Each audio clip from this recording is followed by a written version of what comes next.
Summer, the Cougs are getting ready to host the Portland State Vikings at Martin Stadium this Saturday as they kick off their first season in the new Pac-12 right here on the CW. A lot of people calling it the Pac-2, and one of the most beloved people or animals on the field will be Butch T. Cougar, and a familiar face once transformed into that beloved university mascot years ago as a WSU student. I talked with Sergeant Darren Moss with the Pierce County Sheriff's Department. Do a lot of people know this about you?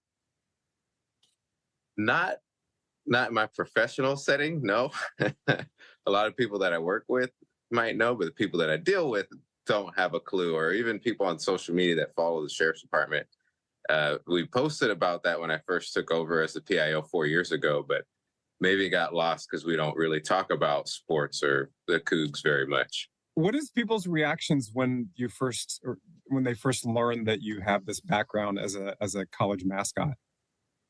It all depends on who the person is. If they are a former Coug, they are in shock and awe. They're like, I can't believe you were Butch. This is amazing. I actually got Butch in front of me.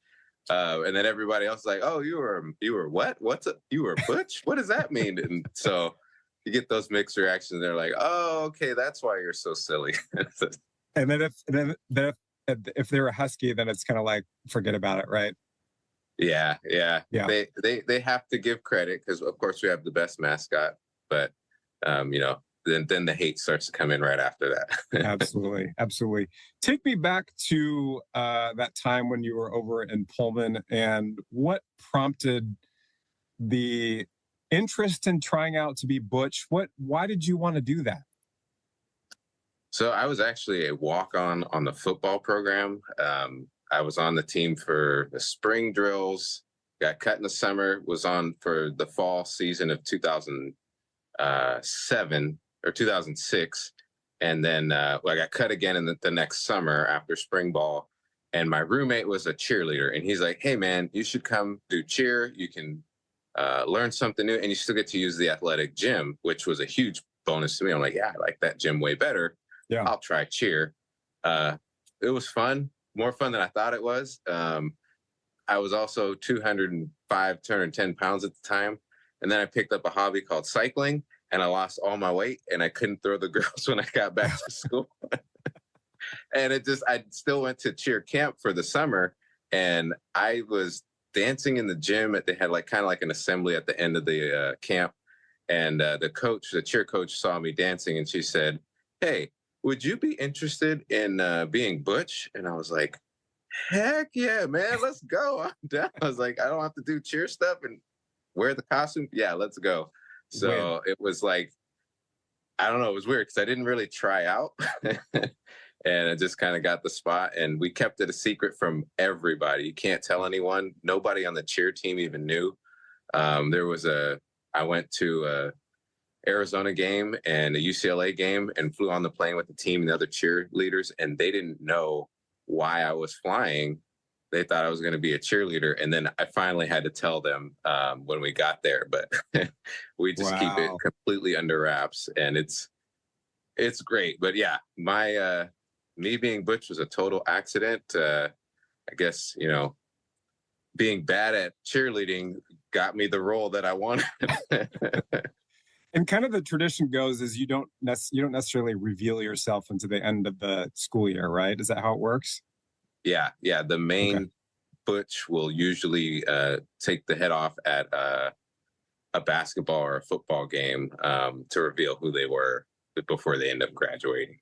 So I know that the campus has obviously changed a little bit. Certainly Martin Stadium has since you and I were in college back in Pullman. But what do you remember about the game day atmosphere as Butch and just being in Martin Stadium as this mascot in this costume? It was the very first time I did it. It was nerve-wracking. I was really nervous because I didn't grow up watching Cougar sports, and doing that the first events I actually did was volleyball, and that was kind of eased me into it. And you're just kind of confused. I'm like, I don't know what to do this whole time. I got to be here for the whole game. I guess I'll just mess with people. So my persona in the costume was kind of like, I'd pick on people all day long. I would steal people's purses and I'd pass it to somebody else. I would jump and try to scare people, or I'm, giving the high fives and stuff. But I was the teasing Butch. I would always mess with people. And that's actually how I met my wife, which is another funny story. But the very first football game that I got to go to, it's just amazing how the atmosphere is just, it's a level 100. There's nothing like being at a WSU football game in Pullman. And then when you're the mascot on the field, it's even more fun, and it's more amazing to see, how pumped the crowd gets for you and for the team. So all that excitement that you have as a fan in the stands, and then just imagine you're the one that's creating that excitement as well, and you can really raise the level of everybody in the stadium. And I just thought that was amazing to be a part of that and to be able to experience that firsthand. It's like the iconic point, the go, Cougs. Yep. It was great. The thing that I'll say, a little joke, and it's true, is you'd point to the parent side and they'd say, go. You point to the student section and they say, Cougs. And the waft of alcohol breath just goes down on the field. You're like, whoa, dude. Some of them kids been doing some drinking before they get the stands. Yeah. Sure. That's cool that you think that, you have the power and it's like everybody likes you, which is kind of cool. Yeah. And a lot of people don't like me anymore. Different uniform, different feelings about it. Yeah. It's totally different. What was it like being in that costume? It's hot. Always hot. So I guess that kind of prepared me for this job, because people are like, I'm in the sun working overtime in the lake or something, and it's, 80, 90 degrees. And I'm like, how are you in all that gear? And it's like, you just get used to being hot. And the suit is just a big fur onesie. Yeah. You have to wrap the tail around you with a big buckle on the belt. And then you put a uniform, like a football or basketball uniform, over the top of that, which squishes it down even more. And then you're wearing the head, which is basically a motorcycle helmet. There's no fans in the suit. It's just hot. So I would constantly be taking the water bottles and just spray it in the mask and just drench yourself, because that's the only relief you really get when you get a chance to go to the locker room and take the helmet off and get a drink of water. You take those. And the nice thing, though, we would only do half of the game for home games. Oh, okay. So you do the first half, and then the next Butch would come on and do the second half. So I can't imagine it smells very well. You got to make sure you wash it. At the time when I was there, we just had a closet where we could go get the suits, and we were responsible for washing it ourselves because it was all secretive. So I had to bring it home and wash it in my my laundry, and hope my roommates didn't go and check the laundry to try to do their own. Man. And this is, 15, 20 years ago type thing, but are there lessons or things that you learned about yourself in a very different experience as Butch that correlate to what you're doing these days with the Sheriff's Department?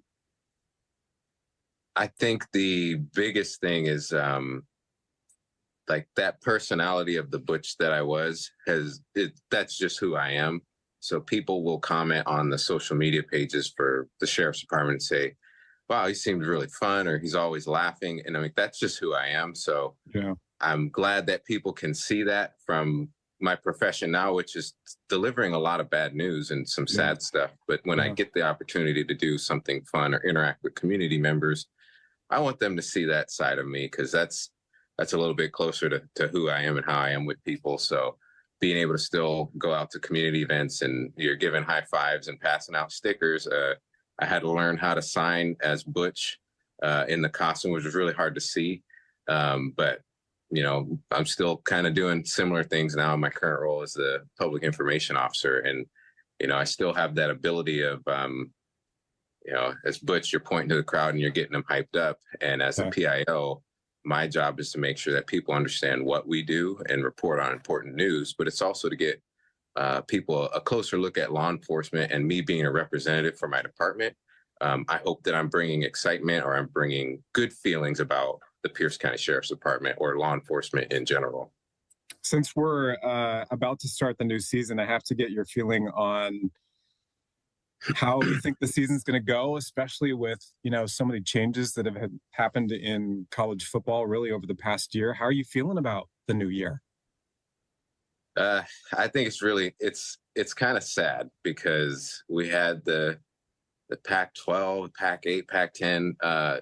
It was just iconic league. I'm gonna miss the late night Thursday and Friday night games where they get done at 1:00 in the morning. Yeah. You're jumping up and down and screaming, and my wife's like, "Shh, the kids are sleeping." And I'm like, "But they just scored 53 points." Like that excitement that you had from the rivalry games.